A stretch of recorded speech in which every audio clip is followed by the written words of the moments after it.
Namrood ibn Canaan, often referred to in Western texts as Nimrod, was among the earliest and most ruthless rulers known to ancient Mesopotamia.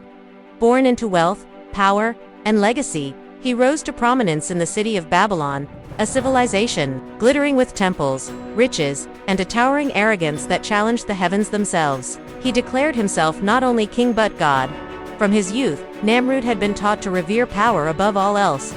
As he ascended the throne, he quickly consolidated his empire, waging wars across fertile plains and deserts, enslaving thousands, and enforcing absolute loyalty through brutal force. His architects built massive temples to honor him.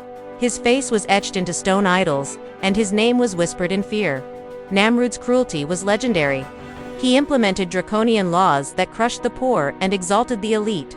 He would order executions on mere suspicion, demanded child sacrifices in his temples, and ordered the sun and stars to be worshipped in his name. His court was filled with astrologers and magicians who fueled his ego, convincing him he ruled the cosmos.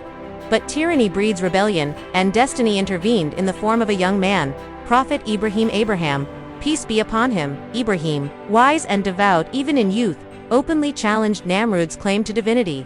He destroyed the temple idols and questioned the king's authority in front of his courtiers and people.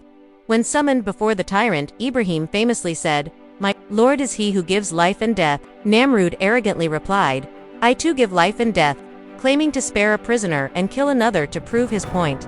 Ibrahim calmly responded, "Allah causes the sun to rise from the east, so make it rise from the west." Namrood was silenced. The court fell into stunned silence, and the tyrant, speechless for the first time, had no answer. Enraged, Namrood ordered Ibrahim to be burned alive in a giant pyre, but Allah commanded the fire to be cool and safe for Ibrahim. The miracle humiliated Namrood's gods, his sorcerers, and his pride. From that moment, his empire began to crumble. Over the years, revolts erupted, his alliances fell apart, and famine gripped the land. The very people who once bowed before him now cursed his name. Isolated in his decaying palace, Namrood grew old, paranoid, and sickly. His body weakened, plagued by hallucinations and nightmares. The tyrant who once stood before armies now needed assistance to walk. As the last of his royal court abandoned him, Namrood was exiled from his kingdom. His name, once chanted in fear and awe, was erased from the memory of his own people. Destitute, with no family, no loyal subjects, and no home, he was taken in by a rundown orphan house on the outskirts of a ruined city, his past unknown to those around him. There, he lived in bitter anonymity.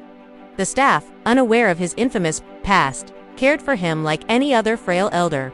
He was haunted by visions, fiery punishments, shadows of those he killed, and the face of Ibrahim. Each night, he trembled and mumbled to himself, recounting memories of palaces, thrones, and fire that did not burn. And then one day, without ceremony, Namrood died. There was no state funeral, no family, no gravestone, just a pauper's burial under a tree behind the orphan house. The man who once ruled like a god had died, forgotten, a tyrant who outlived his kingdom, his arrogance, and his name. His story, passed on through whispers of holy books and ancient tales, became a lesson for all ages. No power, no pride, and no cruelty survives the test of time. In the end, the oppressor died like the oppressed only. Lonelier. May the world never produce another Namrood. May the innocent souls he oppressed be remembered. May his story serve as a lesson to the powerful.